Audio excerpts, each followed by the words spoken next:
नमस्कार बच्चों, देखिए यहाँ पर आप देख सकते हो कक्षा 9वीं के मोस्ट इम्पोर्टेंट क्वेश्चन।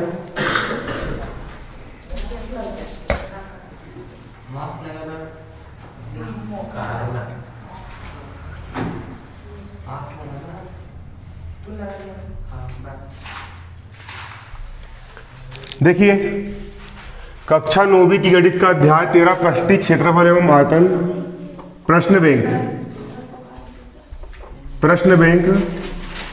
बैंक से लिए गए मोस्ट इंपोर्टेंट क्वेश्चन जो कि पेपर में पूछे जा सकते हैं और जो कैसे है आईएमपी है, इंपॉर्टेंट है, उन प्रश्नों को आज हम हल यहाँ पर करेंगे। हमारा आज का क्वेश्चन क्या है? हमारा क्वेश्चन यहाँ पर है उस गोले का आयतन ज्ञात करो। उस प्रश्न बैंक के क्वेश्चन पेपर में आएंगे, है ना। उस गोले का आयतन ज्ञात करो। उस गोले का आयतन ज्ञात करो जिसकी त्रिज्या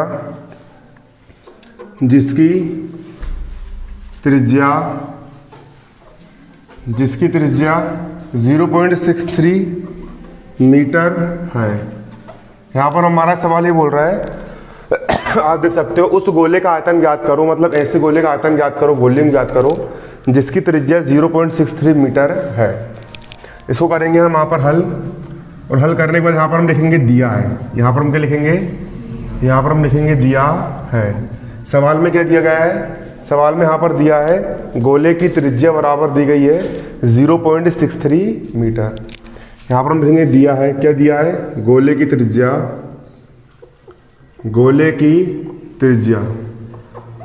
त्रिज्या r बराबर दिया है 0.63 मीटर। ये गोले की त्रिज्या दी गई है।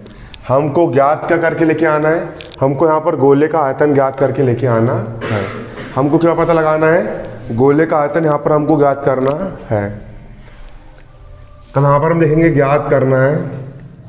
पेपर में पूरा लिखना है ना। ज्ञात करना है। क्या ज्ञात करना है? सवाल ने क्या बोला? गोले का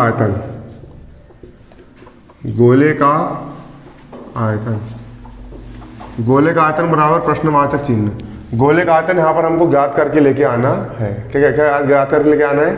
गोले का आयतन ज्ञात करके लेके आना है। सिंपल गोले के आयतन का हम सूत्र लगाएंगे। सूत्र होता है, क्या होता है? सूत्र होता है गोले का आयतन। और गोले का आयतन बराबर क्या होता है?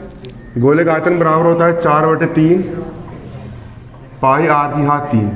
ये सूत्र काय का होता है? गोले का आयतन का सूत्र होता है। गोले के आयतन का सूत्र क्या होता है? 4/3 पाई r की घात 3। ये होता है गोले का आयतन का सूत्र। बराबर का हो गया, बराबर 4/3 का हो गया 4/3 गुणा पाई का मान कितना होता है? 22/7 गुणा r, त्रिज्या r का मान कितना है? त्रिज्या r का मान कितना है? त्रिज्या r का मान है 0.63। त्रिज्या r का मान रख देंगे 0.63 और r की घात 3, मतलब इसकी घात कितनी हो जाएगी? 3 हो जाएगी। बराबर का बराबर 4/3 का हो गया 4/3 गुणा 22/7 का हो जाएगा 22/7 गुणा 0.63 को हम लिख देंगे 63.1, 00 इसकी घात 3 है, मतलब 3 बार गुणा होगा 63/100 गुणा 63/100। इसको हम काट देंगे 7 1 कम 7 7 7 56 7 9 में 63, 9 बार काट गया। तो 3 से काट देंगे, 3 1 कम 3 और 3 3 9 कितना हो गया? 22 × 4 2200 कितना जाएगा यहाँ पर आपका? 88 गुणा 3 गुणा 63 गुणा 63। तो 63 में 3 का मल्टीप्लाई कर दो, 3 3 9 और 3 6 18 गुणा 63 का 63 बटे में कितना है? 100 गुणा 100 गुणा 100, 1 1 कम 1 1 कम 1 1 कम 1, कितने जीरो? 1 2 3 4 5 6 जीरो, 1 2 3 4 5 6 जीरो यहाँ पर आपके ये हो गए। इसके बाद बराबर हो जाएगा यहाँ पर आपका बराबर। अब 88 का यहाँ पर आप 88 रहने दो गुणा 189 में 63 का मल्टीप्लाई करो। सिंपल 189 गुणा 63, 3 9 18 का 8 हासिल का 1, 8 3 24 और 1 25 का 5 हासिल का 2, 3 एक कम 3 और 2 हो जाएगा यहाँ पर आपका 5। 6 9 के 54 का 4 हासिल का 5। 8 6 48 49 50 51 52 53 का 3 हासिल का 5। 6 कम 6 6 और 5 कितना जाएगा 11। 8 का 8 5 4 9 5 और 3 8 11 का हो गया यहाँ पर आपका 11। इन दोनों को मल्टीप्लाई करने पर कितना आया 11,898 11,898 और बटे में यहाँ पर कितना है बटे में यहाँ पर आपका है 10 लाख है ना इतना ही है। इसके बाद अब अगले स्टेप में हम करेंगे इन दोनों को मल्टीप्लाई कर देंगे। यहाँ पर आपको कितना है ये लिखा है यहाँ पर आपका 898 इसमें को मल्टीप्लाई करना 88 का 88 का मल्टीप्लाई कर देंगे। 88 64 के 4 हासिल का 6 8 9 72 8 9 कितना होता है 72 है ना 72 और 6 72 और 6 कितना जाएगा आपका 78 का 8 हासिल का 7 8 8 64 64 और 7 64 और 7 कितना जाएगा 71 64 और 7 हो गया यहाँ पर आपका 71 71 का 1 हासिल का 7 8 एक कम 8 8 और 7 15 का 5 हासिल का 1 8 एक कम 8 8 और 1 कितना जाएगा 9 कितना गुणा करने पर 95,000 ये 8 का मल्टीप्लाई एक और 8 का मल्टीप्लाई फिर करेंगे तो इतने निकल के आएगा आपका 9 5 1 8 4 4 का हो गया 4 8 4 12 का 2 हासिल का 1 8 और 10 का 0 हासिल का 1 5 6 और 1 हो गया 7 9 5 14 का 4 हासिल का 1 10 कितना आ गया 10 47 0 24 कितने जीरो 1 2 3 4 5 6 जीरो तो 6 संख्या पहले दशमलव लग जाएगा 1 2 3 4 5 6 ये जाएगा 1.04 मीटर की यहाँ 3 यहाँ पर आपका आंसर निकल करके आ जाएगा। देखिए निकल के जाएगा आपका आंसर निकल करके जाएगा। तो आपके गोले का आयतन कितना आएगा आपके गोले का आयतन 1.04 घन मीटर घात 3 है मतलब घन और एम और मीटर का हो जाएगा यहाँ पर आपका मीटर है घन मीटर यहाँ पर आपका आयतन वॉल्यूम निकल करके आ जाएगा। क्लियर है उतार ली क्वेश्चन उतारो जल्दी से स्पीड से उतारो उतारते भी चलो तो भी कोई मतलब है। जब तक मैं अगला सवाल लिख रहा हूँ उतारो इंपॉर्टेंट क्वेश्चन है पेपर में आएंगे ये क्वेश्चन है ना प्रश्न बैंक से सेट होकर के आएगा अगर पेपर तो ये क्वेश्चन देखने के लिए मिलेंगे।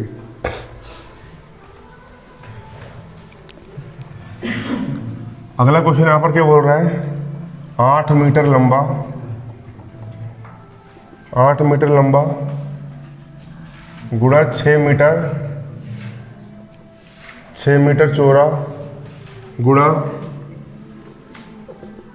3 मीटर गहरा एक घनाभाकार गड्ढा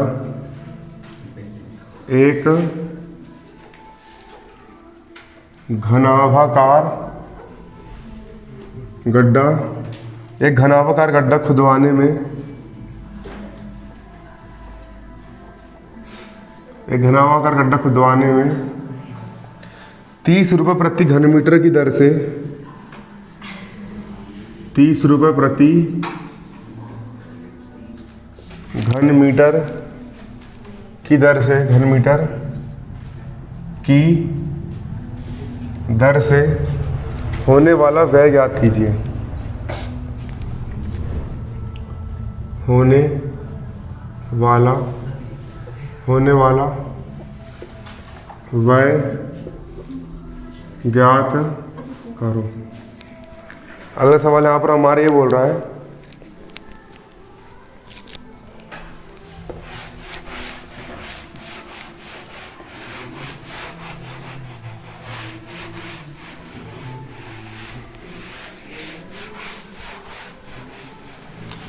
तैयारी पूरी रखो तुम्हारे एग्जाम की। साल खराब करने में कोई मतलब है क्या? नहीं है। कोई कुछ बोले अपन को किसी से कोई मतलब नहीं। अपन को बस अपनी क्या तैयारी रखना है, पूरी पढ़ाई अपन को अपनी पूरी तैयार रखना है। क्लियर है कि तैयार रखना अपन को पूरी अपनी पढ़ाई पूरी तैयार रखना है। प्रश्न बैंक पूरे याद कर लेना है। प्रश्न बैंक तो कम से कम पूरे हल कर ही लेना है ना। इसको करेंगे हम यहाँ पर क्या, हल करेंगे, इसको हम करेंगे हल।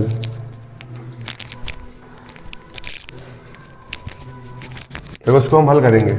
सवाल के बोल रहे, सवाल समझेंगे पहले, है ना।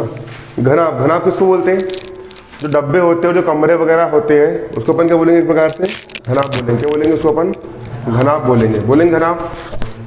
8 मीटर लंबा, कितने मीटर लंबा, 8 मीटर लंबा, 6 मीटर चौड़ा, चौड़ाई कितनी है, 6 मीटर चौड़ा, और 3 मीटर गहरा, गहराई कितनी है, 3 मीटर गहरा।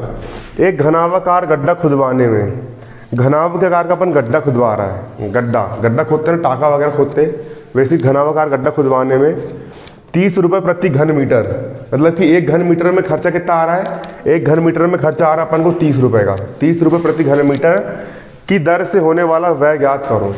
एक घर है ना, 30 रुपये प्रति घन मीटर की दर से होने वाला व्यय मतलब होता है खर्च ज्ञात करना है। इसको करेंगे हम हल। यहाँ पर हम डालेंगे दिया है, क्या डालेंगे यहाँ पर हम, दिया है। सवाल में क्या दिया है, सवाल में यहाँ पर हमको दिया है घनाभ की लंबाई, घनाभ की लंबाई बराबर कितनी है, 8 मीटर, 8 मीटर दी गई है। घनाभ की चौड़ाई कितनी है,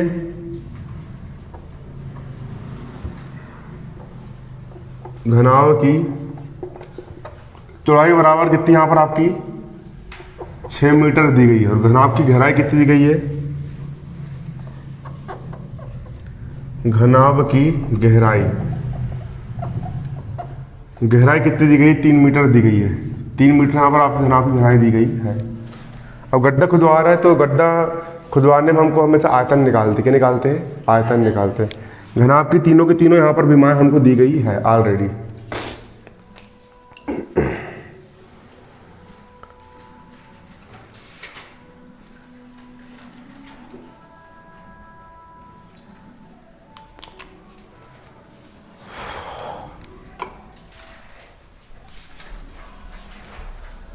घनाभ की लंबाई दी गई 8 मीटर, घनाभ की चौड़ाई 6 मीटर, घनाभ की गहराई दी गई है 3 मीटर।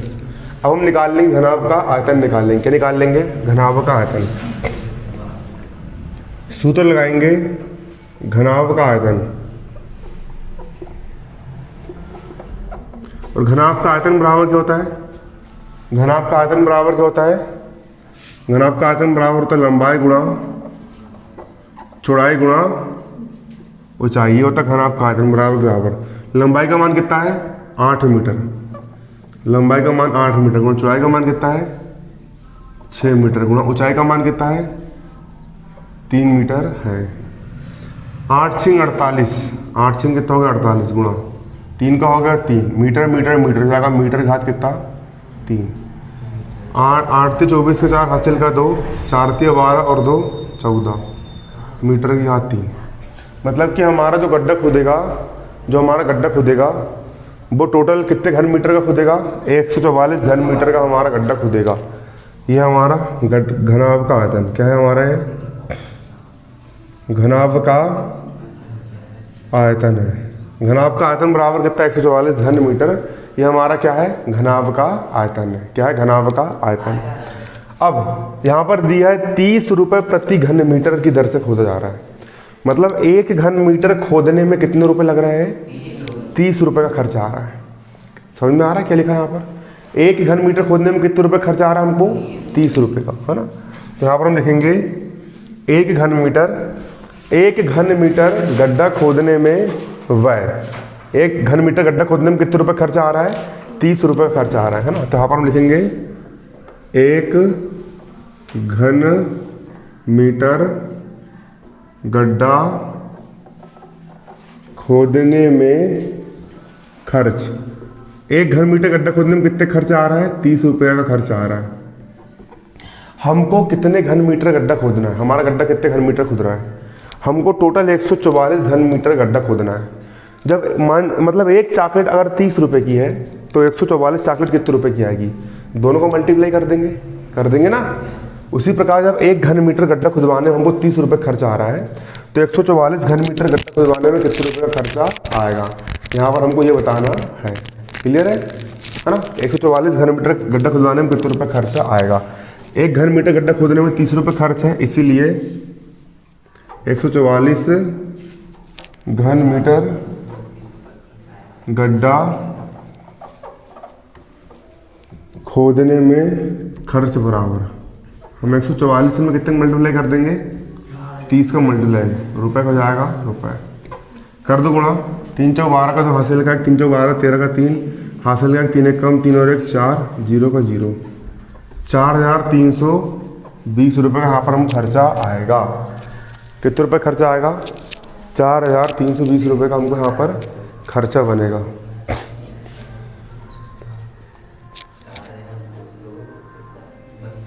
₹4320 का हमको यहाँ पर खर्चा बनेगा।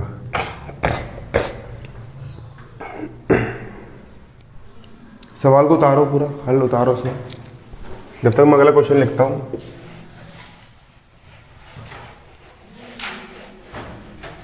उतारते भी चलो इसको, समझो तो आज समझो, कल भूल जाओगे, कॉपी में लिखा रहेगा तो ही बनेगा सवाल पेपर में।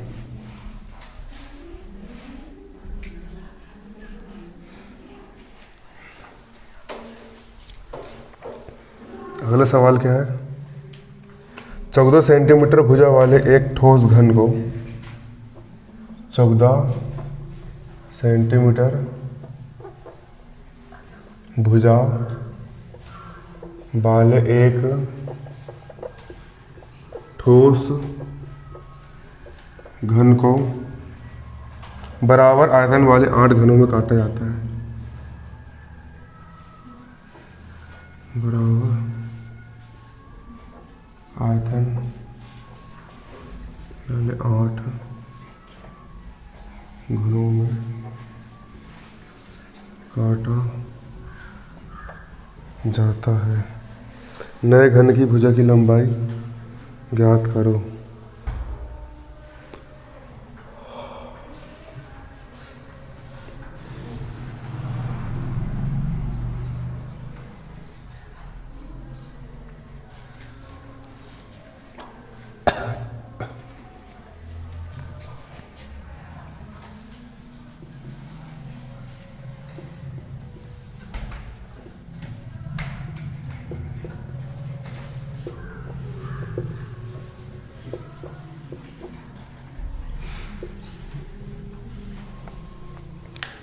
सवाल क्या बोल रहा है, बारीकी समझेंगे यहाँ पर। 14 सेंटीमीटर भुजा वाले एक ठोस घन को, तो सवाल क्या बोल रहा है, सवाल बोल रहा है यहाँ पर हमारा 14 सेंटीमीटर भुजा वाले एक ठोस घन को, एक घन है, एक क्या है, घन। घन किसको बोलते हैं, जो क्यूब होता है जिसको अपन घुमाते हैं ना, वो घन होता है एक प्रकार का, वो क्या होता है, घन होता है। तो हमारे पास एक अच्छा बड़ा घन है, मतलब डब्बे के आकार का घन है। क्या डब्बे के आकार का घन है, क्लियर। डब्बे के आकार का हमारे पास एक क्या है, घन है, मतलब बक्सा समझ लो एक प्रकार का। उसी को अपन क्या बोलेंगे, घन बोलेंगे, जिसकी सभी भुजाएं बराबर होती है ना, घन है। ये जो बड़ा वाला हमारा जो घन है, जो हमारा क्या है, जो हमारा बड़ा वाला घन है, उसको अपन ने 8 बराबर घनों में काट दिए।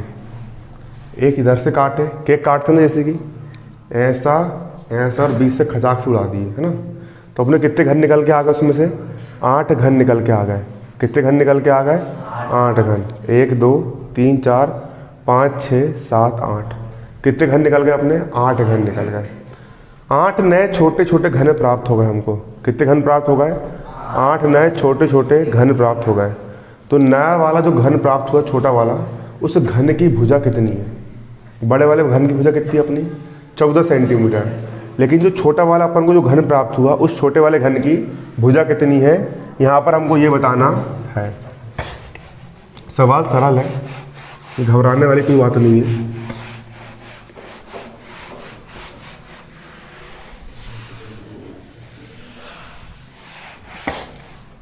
हल डाला मैंने, यहाँ पर हम लिखेंगे दिया है, दिया है। सवाल में क्या दिया है हमको, यहाँ पर दिया है बड़े घन की भुजा।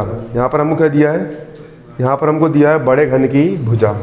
दिया लिखेंगे यहाँ पर हम क्या दिया है, बड़े घन की भुजा, बड़े घन की भुजा। बड़े घन की भुजा बराबर कितनी दी गई है, बड़े घन की भुजा दी गई यहाँ पर हमको 14 सेंटीमीटर। बड़े घन की भुजा बराबर कितनी दी गई है, 14 सेंटीमीटर दी गई है। हमको नए घन की भुजा ज्ञात करना है। हमको जो नया वाला घन आया है उसकी भुजा हमको पता है क्या? नहीं पता। तो हम मान लेंगे, माना नए वाले छोटे घन की भुजा कितनी है? x सेंटीमीटर है। क्या मान लेंगे? माना नए वाले घन की भुजा कितनी है? x सेंटीमीटर है। यहाँ पर हम लिखेंगे माना नए छोटे घन की भुजा बराबर कितनी है? x सेंटीमीटर है। कितनी मान लिए? x सेंटीमीटर है। देखो अब मेरे को अच्छी बताओ, जैसे कि मान चलो एक घन है, इसको मैंने दो भागों में काट दिया, तो बड़े वाले घन का भी आयतन उतना ही रहेगा और दो भागों में जो मैंने तोड़ा उसका आयतन भी उतना ही रहेगा। आयतन तो बराबर रहेंगे ना, जितनी जगह जितना वजन इसका रहेगा उतने वजन इसका भी रहेगा। आयतन दोनों बराबर रहेंगे, है ना। मतलब कि नए छोटे वाले 8 घनों का आयतन बराबर किसका रहेगा? बड़े घन के आयतन के बराबर रहेगा, क्योंकि इसी को काट के अपन ने ये बनाए है ना। क्लियर है? तो यहाँ पर अपन क्या लिखेंगे? यहाँ पर हम लिखेंगे नए छोटे 8 घनों का आयतन, नए छोटे वाले 8 घनों का आयतन किसके आयतन के बराबर होगा? नए छोटे 8 घनों का आयतन बराबर होगा बड़े घन के आयतन के। बड़े घन का आयतन, किसका आयतन? बड़े वाले घन का आयतन। घन का आयतन क्या होता है पहले आप मेरे को ये बताओ। घन का आयतन बराबर क्या होता है? क्यों घन का आयतन बराबर क्या होता है? घन का आयतन होता है हमारा भुजा की घात 3। छोटे वाले घन की भुजा कितनी माने हमने? छोटे वाले घन की भुजा माने हमने कितनी? x माने, तो घन का आयतन में आएगा x की घात कितना? 3। यहाँ पर घनों की संख्या कितनी है? 8 है। जब एक घन का आयतन x की घात 3 है तो 8 घन का आयतन कितना जाएगा? 8x की घात 3 हो जाएगा, बराबर हो जाएगा बराबर। अब बड़े घन का आयतन, बड़े घन की भुजा कितनी है? बड़े घन की भुजा है 14 सेंटीमीटर। तो घन का आयतन होता है भुजा की घात 3, मतलब 14 की घात कितनी? 3। क्लियर? अब x की घात 3 का हो जाएगा x की घात 3 बराबर का बराबर 14 की घात 3, मतलब 14 का कितने बार मल्टीप्लाई होगा? 14 का 3 बार मल्टीप्लाई होगा। 14 गुणा 14 गुणा 14, 14 गुणा 14 गुणा 14 बराबर किस तरफ? 8 जो है x की घात 3 के गुणे में है। पक्षांतर कर देंगे, कहाँ में जाएगा? ये बटे में आ जाएगा। 4 से काट देंगे, वो 2 से काट देंगे, 2 चौ 8, 2 7 14, 2 से काट देंगे, 2 दूनी 4, 2 7 14, 2 से काट देंगे, 2 1 कम 2, 2 7 14। यहाँ पर है आपका x की घात 3 बराबर, यहाँ पर क्या है? यहाँ पर 7 गुणा 7 गुणा 7 है, 7 गुणा 7 गुणा 7, मतलब 7 की घात कितना जाएगा यहाँ पर आपका? 7 की घात 3। 7 का 3 बार मल्टीप्लाई, घात 3 से घात 3 कट गया। x का मान कितना आ गया? x बराबर आ गया 7 सेंटीमीटर। मतलब छोटे घन की भुजा कितनी आएगी आपकी? 7 सेंटीमीटर निकल करके आएगी। यहाँ पर हम लिख लेंगे आंसर, अतः छोटे घन की भुजा, अतः छोटे घन की भुजा x बराबर कितनी है? 7 सेंटीमीटर है। ये हो गया यहाँ पर आपका आंसर। सवाल को उतारो, कॉपी में नोट करो।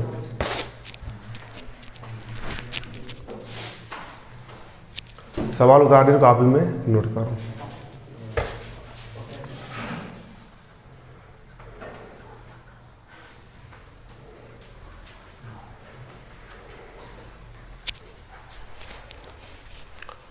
उतारो जल्दी सवाल और नोट करो कॉपी में।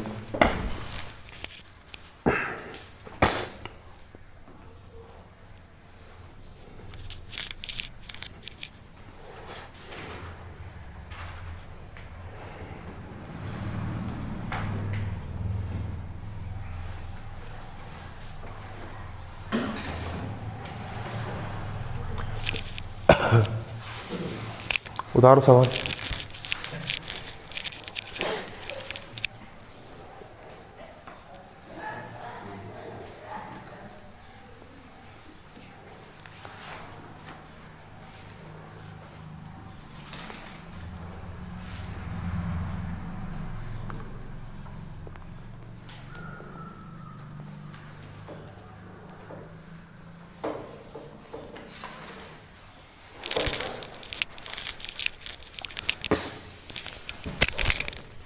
अगला सवाल देखो ना।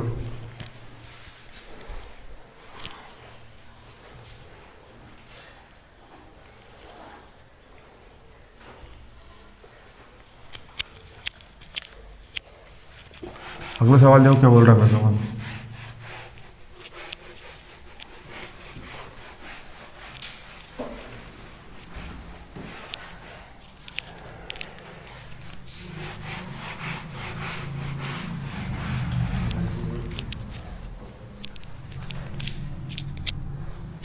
ये पूरे इंपॉर्टेंट सवाल ही पेपर में आएंगे है ना। अगला सवाल क्या बोल रहा है देखो। अगला सवाल 9 सेंटीमीटर ऊंचाई वाले 9 सेंटीमीटर ऊंचाई वाले 9 सेंटीमीटर ऊंचाई वाले 9 सेंटीमीटर ऊंचाई वाले एक शंकु का आयतन 48 पाई सेंटीमीटर घात 3 है। एक शंकु का आयतन,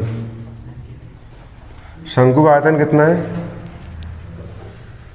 48 पाई घन सेंटीमीटर है। इसके आधार का व्यास ज्ञात करो। इसके आधार का व्यास ज्ञात करो। इसके आधार का व्यास ज्ञात करो।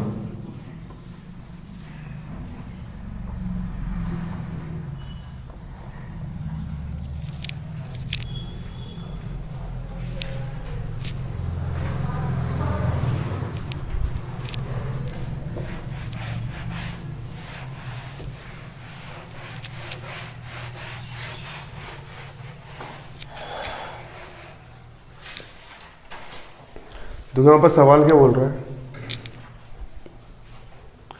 9 सेंटीमीटर ऊंचाई वाले एक शंकु, शंकु तो उसको बोलते हैं जो आइसक्रीम की जो कोन होती है या फिर जो टोपी जो होती है बर्थडे टोपी वैसी रहती है, उसको अपन शंकु बोलते हैं। क्या बोलते हैं उसको अपन? शंकु बोलते हैं। ये हो गया हमारा शंकु। ये क्या हो गया हमारा? शंकु हो गया। इस शंकु की ऊंचाई कितनी है? इस शंकु की ऊंचाई है 9 सेंटीमीटर, है ना। ऊंचाई मतलब यहाँ से लेके यहाँ तक की ऊंचाई कितनी है? h बराबर 9 सेंटीमीटर है। और इस शंकु का आयतन, शंकु का आयतन मतलब शंकु का वॉल्यूम कितना दिया है? शंकु का आयतन दिया है 48 पाई घन सेंटीमीटर आयतन दिया है। सवाल ने क्या याद करने के लिए? सवाल ने बोला इसके आधार का व्यास ज्ञात करो। इसके आधार का व्यास मतलब यहाँ से लेके यहाँ तक पूरी फुल लंबाई, इसके आधार का पूरा व्यास ज्ञात करना है। इसको हम करेंगे हल। क्या करेंगे इसको हम करेंगे हल करेंगे। इसको हम करेंगे हल करेंगे। हल करके यहाँ पर हम लिखेंगे दिया है शंकु की ऊंचाई h। शंकु की ऊंचाई h का मान कितना है? शंकु की ऊंचाई h का मान यहाँ पर 9 सेंटीमीटर दिया गया है। यहाँ पर हल डालकर यहाँ पे हम लिखेंगे दिया है क्या दिया सवाल में? शंकु की ऊंचाई h बराबर 9 सेंटीमीटर। शंकु की ऊंचाई h बराबर कितनी? 9 सेंटीमीटर दी गई है। और इसके बाद एक चीज़ और दिया गया है, शंकु का आयतन बराबर कितना दिया गया है? 48 पाई घन सेंटीमीटर। शंकु का आयतन,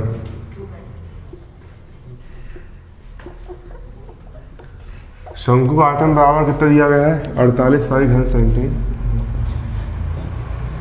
48 पाई घन सेंटीमीटर। इस शंकु को क्या दिया गया है? शंकु का आयतन दिया गया है। ज्ञात करना है। क्या ज्ञात करना है? इसके आधार का व्यास ज्ञात करना है। यहाँ पर हम लिखेंगे ज्ञात करना है। ज्ञात करना है। क्या ज्ञात करना है? आधार का व्यास। आधार का व्यास d बराबर प्रश्नवाचक चिन्ह। व्यास ज्ञात करना है। हमको शंकु का आयतन दिया गया है तो सूत्र हम क्या लगाएंगे? हम सूत्र लगाएंगे शंकु के आयतन का। सूत्र सूत्र का आएगा शंकु का आयतन,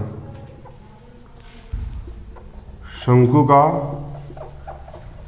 आयतन। शंकु का आयतन बराबर क्या होता है?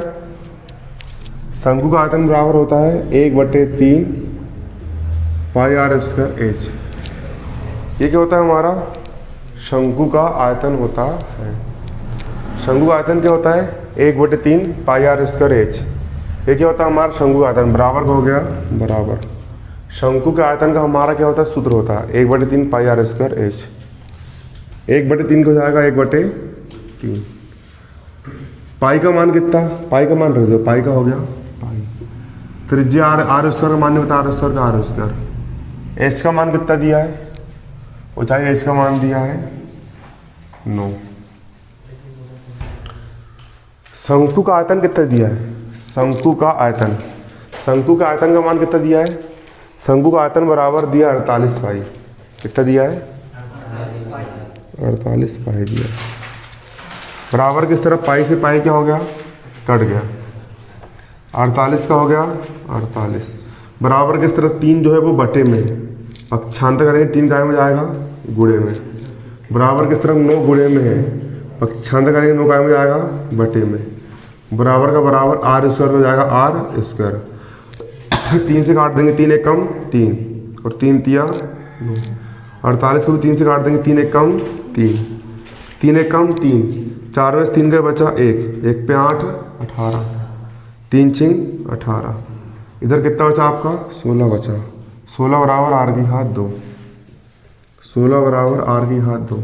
16 को हम क्या लिख लेंगे? 4 की घात 2। 4 का वर्ग 4 का कितना होता है? 16 होता है। बराबर आर स्क्वायर का हो जाएगा यहाँ पर आर स्क्वायर, स्क्वायर से स्क्वायर कट गया। आर का मान कितना जाएगा? 4 सेंटीमीटर हो जाएगा। क्लियर? तो शंकु की त्रिज्या, शंकु की त्रिज्या कितनी आ गई आपकी? 4 सेंटीमीटर आ गई। लेकिन यहाँ पर हमको त्रिज्या ज्ञात नहीं करना है, यहाँ पर हमको शंकु का व्यास ज्ञात करना है। तो हम लगाएंगे सूत्र शंकु का व्यास। शंकु का व्यास, और व्यास डी बराबर क्या होता है? 2 गुणा त्रिज्या। त्रिज्या का दुगुना क्या कहलाता है? व्यास कहलाता है। डी का हो जाएगा डी, 2 का हो गया 2। त्रिज्या आर का मान कितना है? त्रिज्या आर का मान 4 सेंटीमीटर, 4 सेंटीमीटर। डी का डी, 4 दूनी 8 सेंटीमीटर। ये क्या निकल के आ गया आपका? शंकु का व्यास निकल के आ गया यहाँ पर हमारा 8 सेंटीमीटर। सवाल सरल है, कठिन है? उतारो कॉपी में, जल्दी से नोट करो।